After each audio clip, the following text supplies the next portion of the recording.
What's going on, ladies and gentlemen? Welcome back to the Fringe. Time we talk about Pierre. Nobody's talked about him in a while. I know Pierre has been making his rounds, calling a lot of social media influencers to thank them for their support throughout the election.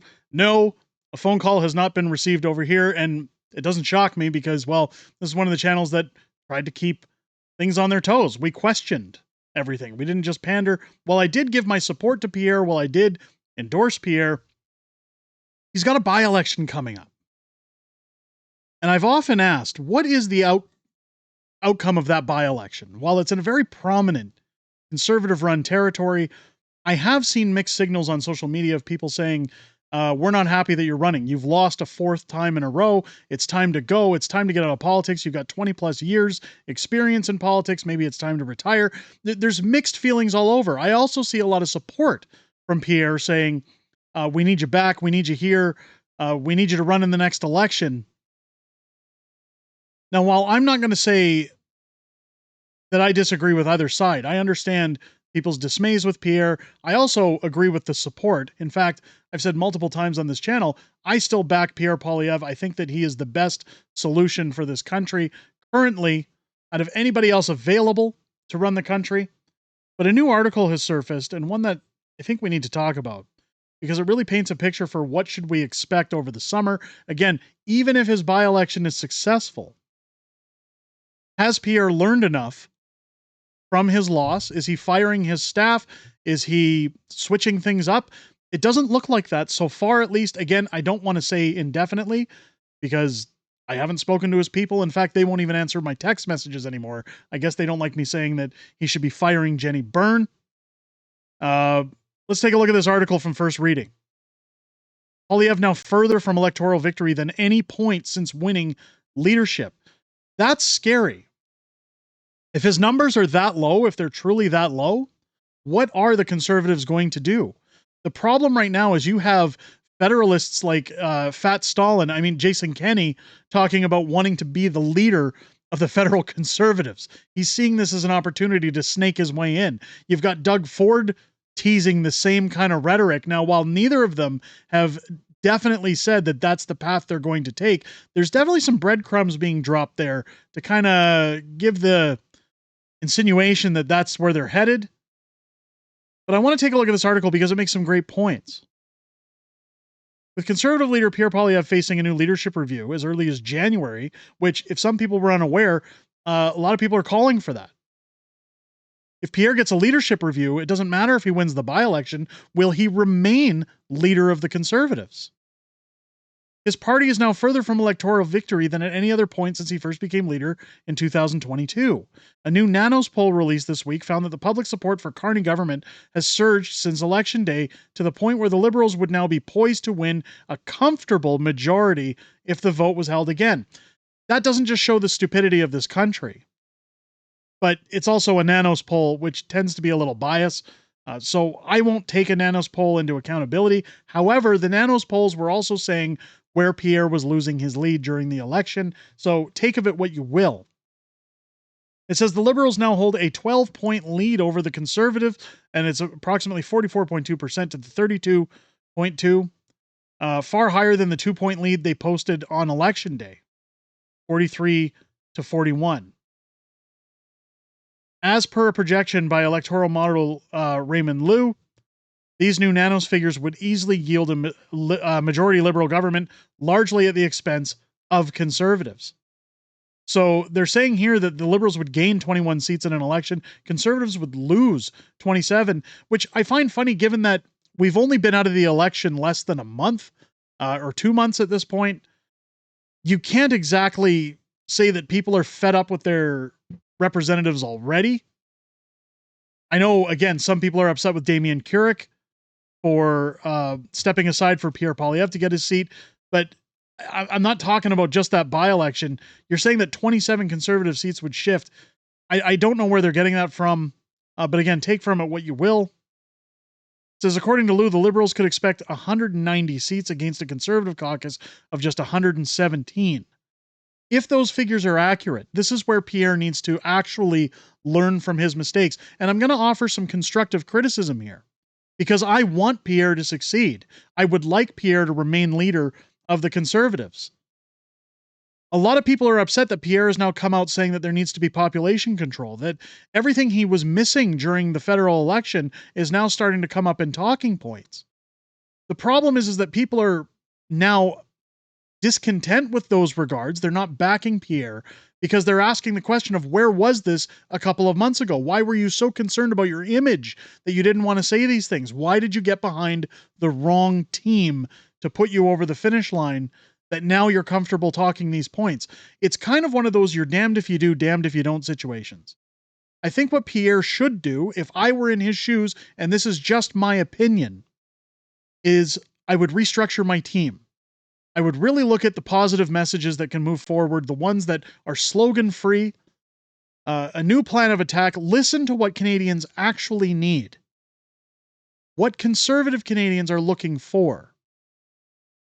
Acknowledge the discontent that's going around the country with multiple provinces talking about leaving Confederation, and don't damn them for doing so. Side with them, acknowledge them, be sympathetic towards them. Find a plan of attack against the Carney government, pointing out excerpts from Mark Carney's book Values that are lining up with the policies Mark Carney's putting forward. Again, not just look what the Liberals are doing, but here's how we would do things differently. The most important factor out of all of that, I believe, is restructure your team. Find people to work for you that are willing to let you decide as a leader the right things to say, what you need to put out there for messaging. Have them stop sheltering you from every single thing and sitting on the fence. And I know some people say it's an unpopular opinion, but the fence sitting that went on prior to the federal election, as Justin Trudeau was still in office, saying, this guy's going to ruin it for himself, he'll just pump up our numbers. It doesn't matter how much of a lead you have, you should always, always, always be hustling for that seat. You should always be hustling for a better outcome. To say, I don't just want to win, I want to obliterate and destroy their numbers. When you coast, when you take things for granted, when you don't touch feet down in your riding, when you ignore those who are backing you, when you ignore the voices of those who are giving you the votes, this is the outcome. 190 seats to 117. I was actually shocked at the amount of ship jumpers, we'll say, when Pierre lost the election. I sincerely thought, in my heart of hearts, people would have got behind him, rallied, and said, okay, we got to do better next time. It's almost a 50-50 battle now. I'll get on with the article and finish my rambling. This would actually be the best electoral outcome for the Liberals since 1980, where Pierre Trudeau secured his final term with a commanding victory over the Progressive Conservatives under Joe Clark. The Nanos poll also found Prime Minister Mark Carney dominating in rankings of preferred prime minister among Nanos respondents, 49.7% favored keeping Carney in the top job against 24% who wanted to see a prime minister, Pierre Poilievre. Now, again, I'm sure Nanos conducted this poll in Ontario, in parts where it's more liberally sound. But we ignored the polls throughout the election. We all said it's fake news. Yes, even this channel was guilty of that. Because you looked at the momentum Pierre had and said, it can't be. They can't be accurate. So again, now I'm on a stance where I say, take of the polls what you will. This is the lowest that Poilievre has ever scored in the Nanos ranking since becoming Conservative leader. The shift is particularly dramatic when considering the Nanos had Poilievre as a prime minister in waiting as recently as January. When the year 2025 began, the Tories were polling at 45% to the Liberals' 23%, with Poilievre posting an all-time high at 40.5% as the preferred prime minister. So it's not without reach or outside of reach for Pierre to come back. The problem at this point is with these low of numbers, even if he wins his by-election, if there's a leadership review, does he have enough to remain leader of the Conservatives? Against all this, both Conservative MPs and Conservative supporters appear to remain supportive of keeping Poilievre as leader. In the immediate wake of Poilievre's loss of the general election and the loss of his own Ottawa area seat of Carleton, dozens of Conservative MPs came out in support of keeping him at the helm.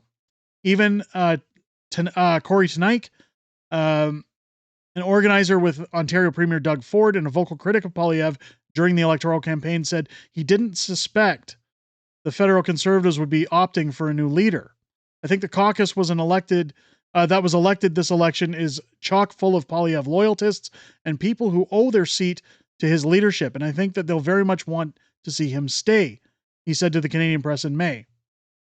Just this week, Damien Carrick officially resigned his seat from the Conservative safe seat of Battle River Crowfoot so that Pierre Poilievre could contest in a by-election.